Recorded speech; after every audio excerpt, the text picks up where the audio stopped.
Mystical greetings, Internet. This is Maxwell McGee, and it is my sincere pleasure to bring you guys our first look at Barkley 2, Quickly No Vengeant, the long-awaited sequel to Charles Barkley, Shut Up and Jam Gaiden. And to help me do that, I'm joined by a mystical cast of game developers. Gentlemen, please introduce yourselves. I'm Liam Raum, and I'm the producer.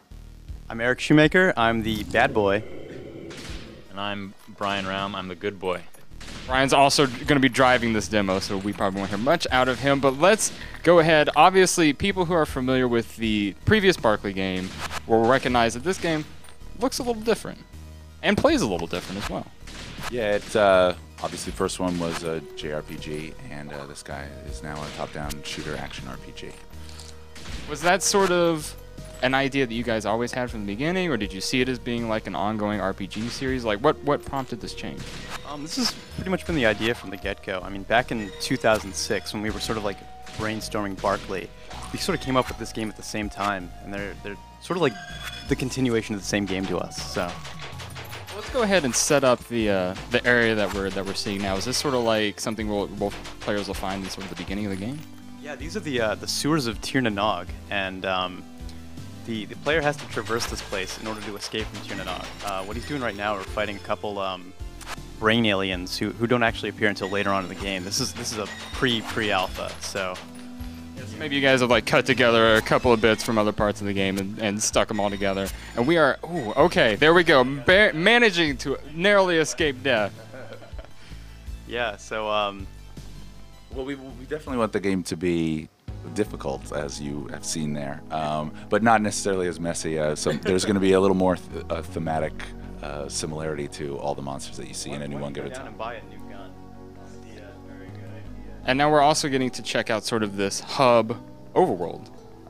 Is this something the player is going to be like constantly coming back to throughout the quest, or is this just one of many? One of many. This one is where you start. This is going to be predominantly in the beginning of the game, but then later on there's other areas, safe zones, kind of hubs that you branch out and explore the world. Yeah, Eric, I think I cut you off there at the end. You said you were about to purchase a gun from this gun merchant here.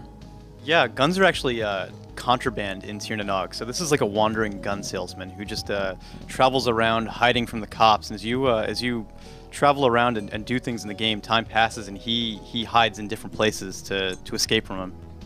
So it kind of reminds me of like the merchant like in Resident Evil 4. Like he's kind of following you around in parallel to your quest. Yeah, pretty much. I also noticed when I got to play the game a little bit is that the game sort of has a Borderlands-esque gun dropping system where it's dropping all these guns. They have these crazy, ridiculous names and ridiculous abilities. Talk a little bit more about that. Well, you have multiple affixes either on the front end of the gun or the back. So you have the shocking, electrifying, poisoning, rotating. That affix modifies the gun, and then you have a material of the gun. Like right now he's having a steel one, but there's a lead gun. It changes the sprite so you can kind of see what type of gun it is. And then on the back it could be of the jock or of the anime, and all those do different things. Like these guys are homing, those bullets home in on guys, which is a really powerful one. And then these guns are also bred essentially together in a system that's sort of like Borderlands meets Shin Megami Tensei. It's a fusing system that uses a lot of ideas of genetics and heredity. Certain affixes are dominant and recessive, and they are harder. Some are really good, but are harder to keep alive because the dominant, boring ones. They'll like override them. Override them, yeah. So sometimes you have to make sacrifices and have a gun that's particularly weak in some area in order to get the really interesting effect that you're trying to do. And down in the bottom, as that little bar appears, you'll have a toolbox of guns, of 5 or 6 guns that you'll be using, and then the rest of your guns are picked up into a random bag that you can just fire at random. And that's kind of like a last-ditch effort of survival. And then something else I noticed is that little red bar on like the far left of the screen seems to go up and down, at least random to my eyes, but I'm sure there's a system behind it. Yeah, each gun has a different way. We call that the periodic bar. I'm sure it'll change names eventually, but the idea of that is those type of the poisoning effect, we'll use that as an example, instead of having it be like a 10% chance of poisoning, you can use these certain guns to make a guaranteed poison shot. So if you have a poisoning shotgun, as long as you are using the shotgun appropriately for its for that periodic to go up, and you probably need to switch to a different gun to show how it rises. Like the sniper rifle simulates a heartbeat. It's kind of like a timer that goes up, and if you can time your shots perfectly, then the meter will keep building up and up and up as you go. Each one, some are just how much bullets you waste, some are how much bullets actually land on an enemy. There's all different kinds of them. So, and each gun type affects more than just range and rate of fire. It affects how you actually put status effects on enemies. And then something else I'm sure that's a little more challenging to show in a quick demonstration like this, though, is the humor of the game. Obviously, the first Barkley, at least for me, I thought was super hilarious. You guys had super witty writing. Thank you. And is that sort of, are you going to be bringing that same sort of style into the sequel? Yeah, definitely. I mean, this game is just as much of a satire of weird role-playing games as Barkley 1 was. Yeah, I guess the scope of the game is expanded, but the humor is definitely the same, I think. Something that I know may concern some fans who played the previous game is just that since you guys are releasing this and trying to maybe make a little bit of money off of it, you've had to maybe dial back some of the blatant copyright just stealing that permeated the first game. Yeah, that's a bummer. But as the Tales of Games slogan goes, not for trend, not for corporate attitude, not for stoner, only for true doom murder heads.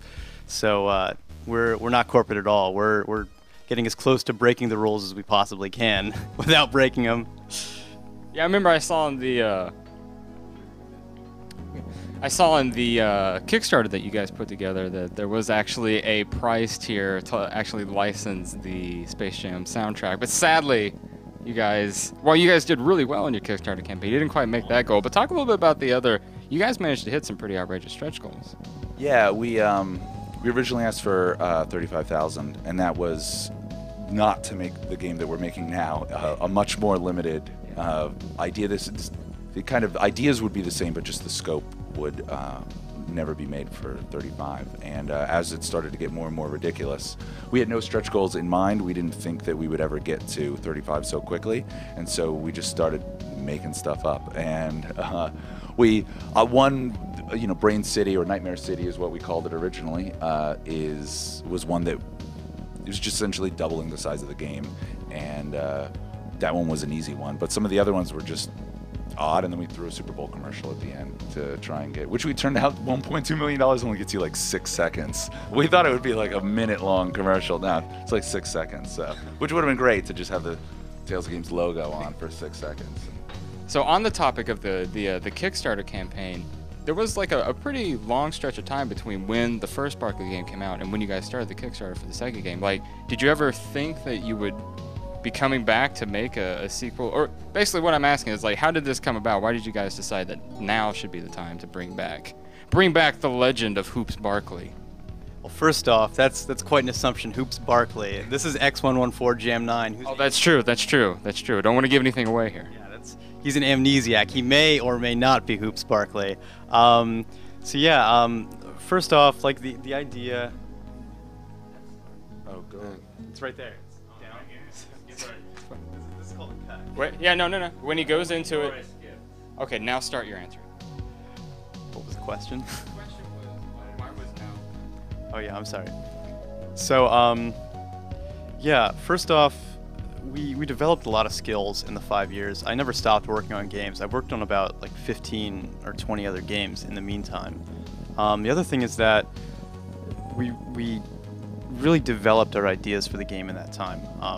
I don't think we would have been able to make the game that we wanted to make, or that we're making now, immediately after Barkley 2, or the original Barkley.